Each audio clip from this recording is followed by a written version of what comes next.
বয়ান শুনতে শুনতে সবাই যেন অন্য এক জগতে হারিয়ে গিয়েছিল।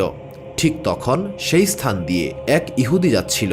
সে কিছুক্ষণ বড় পীরের বক্তব্য শুনল। এবার সে বড় পীরকে উদ্দেশ্য করে বলল, এই ঘটনা কিভাবে সম্ভব? একজন মানুষ 7 আসমানের উপরে চলে গিয়েছে, আবার সেখান থেকে নামাজের নির্দেশনা নিয়ে এসেছে। তাও আবার সেই নামাজ 50 ওয়াক্ত ছিল।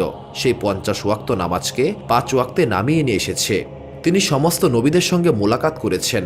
আপনি আরও বলেছেন মেরাজে আপনার নবী আল্লাহ তাআলার সঙ্গে কথা বলেছেন। আমি এই সমস্ত ঘটনা বিশ্বাস করি না। এবার বড় পীর তার বয়ান থামিয়ে ইহুদিকে জিজ্ঞাসা করলেন, আপনি কেন এই ঘটনা বিশ্বাস করছেন না? এই ঘটনার ঠিক কোথায় বানোয়াট এবং মিথ্যা বলে মনে হয়েছে? এই ঘটনাটি পবিত্র কোরআন শরীফে বর্ণনা করা হয়েছে।